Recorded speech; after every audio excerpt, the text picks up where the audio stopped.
Hello, I'm Jane Mullins, founder of Finding the Light in Dementia Training and Wellbeing Hub.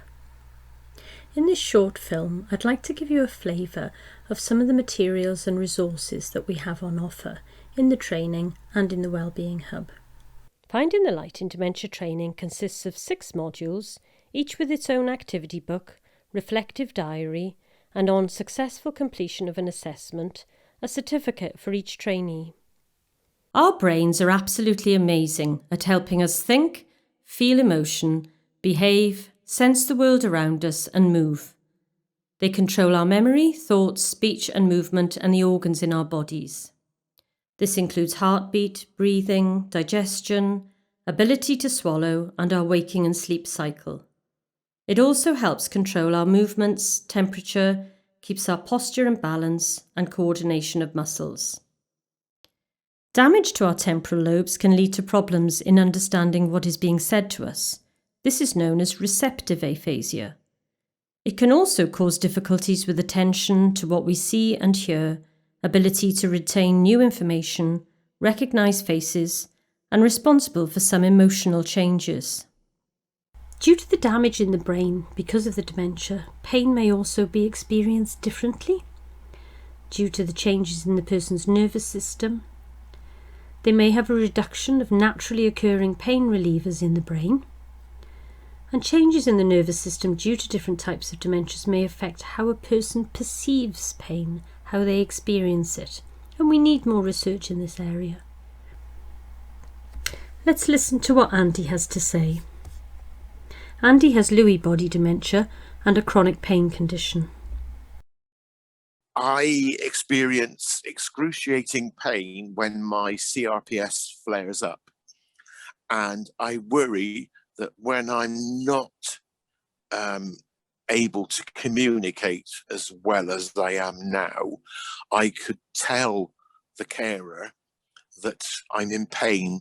So I would hope that they would recognise through agitation, irritation, that I am perhaps in pain, and that might be the cause.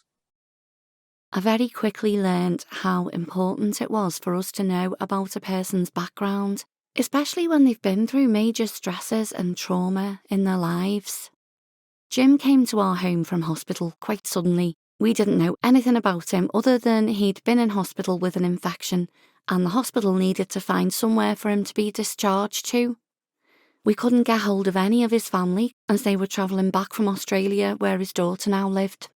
We tried to help him settle in, but he seemed very unhappy, and then at tea time, he exploded into a rage, knocking the teacup out of our hands and becoming very upset.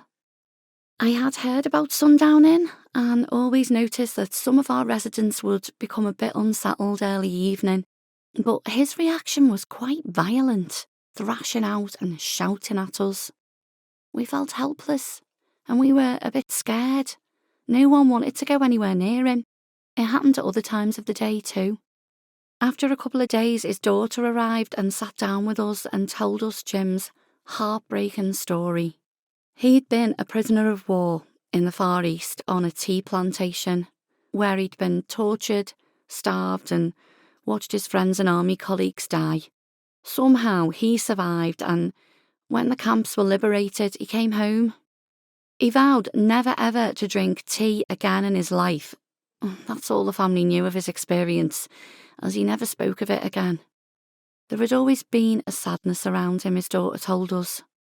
Offering him a cup of tea at tea time and throughout the day triggered very painful memories where he'd been enslaved.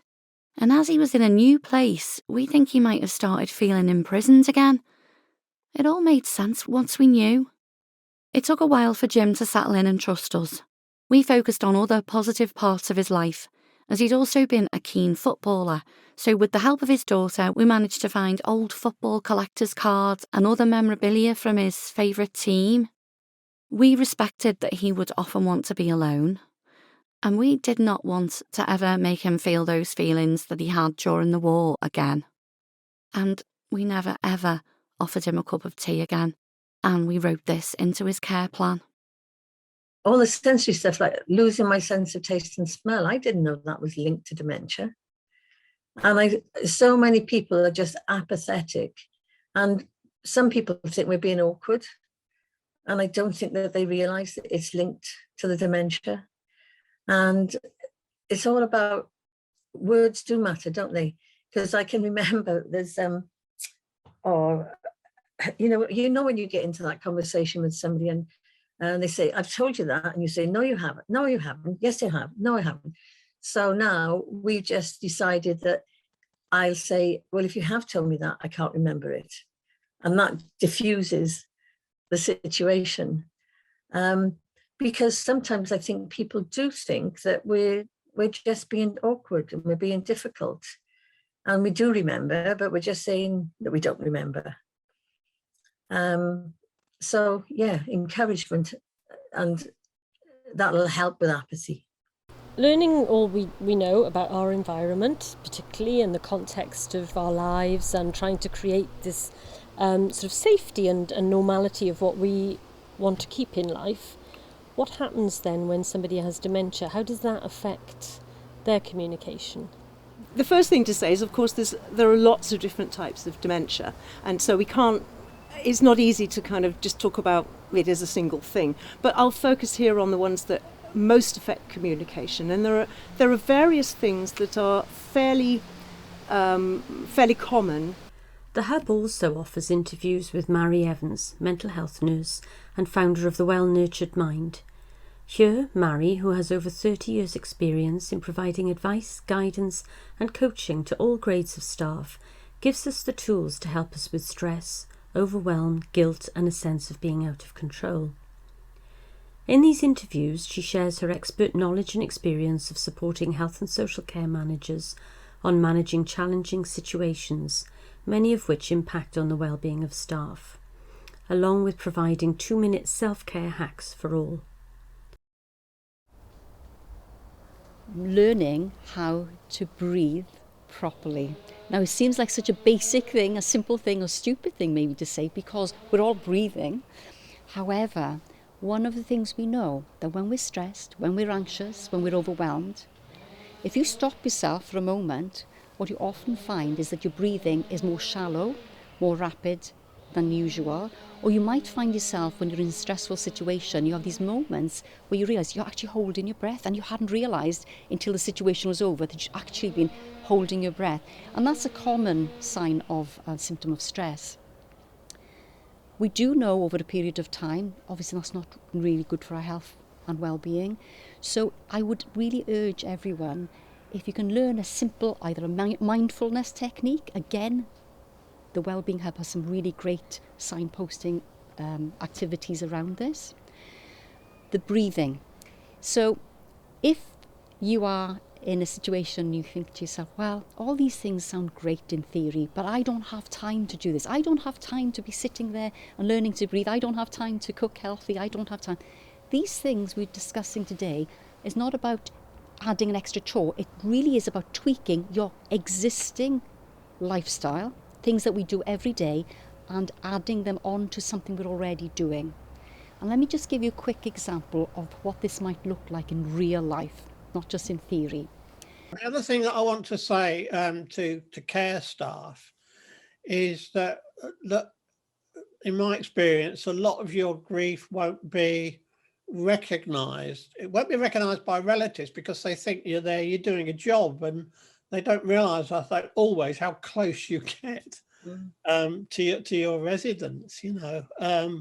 And you know, having worked in hospice for so long, you could always tell when a patient had died if they were young and they'd left young children and so on, because the atmosphere of the building changed. You know, you could sense it in the air that the staff were grieving and they were all sad. And you know, I can't imagine what it's been like in care homes where there's been a lot of deaths, so that kind of level of sadness. So I really want to say to you, you know, that it's important that your grief is recognised. It's important that, you know, that relatives learn that, you know, you're grieving as well as them. And the other thing I'm aware of is that many care home staff have also lost people in the pandemic. So they're dealing with their family grief as well as their work grief.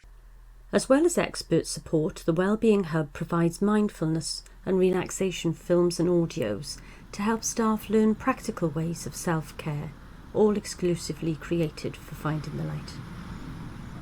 I'm Julia Powell. I cared for my lovely mum who lived with dementia.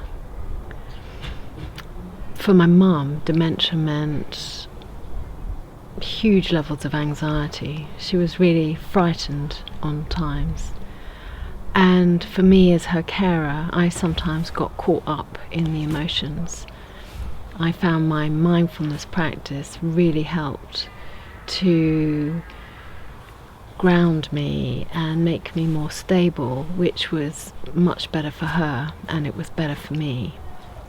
So if you're a carer for either a family member living with dementia or working in dementia care, you might find that mindfulness is helpful for you too. I also actually guided my mum in practices and was quite encouraged to find how they helped her. So lastly, let's hear from some of our contributors. Some are living with dementia, others are caregivers and professionals, telling us about the importance of understanding what matters to a person most. Marmite. So I have a photograph of my family wearing silly hats, which kind of sums the girls up. My little crystal guardian angel. I look at crystals and things quite a lot. Smells are important to me. So along with this crystal, I think what's important to me is the smell of lavender. I was a landscape gardener for 20 something years. So I love the outdoors. I've been to a few groups for people with dementia. It's all things like Vera Lynn, World War II stuff. I'm only 57 years old. I don't want to hear that sort of stuff. I want to hear my generation of stuff like, and because of that, I've never actually went back because I just thought, oh, again, that's not what I want to hear. You have to get to learn to know the person, know their likes and dislikes.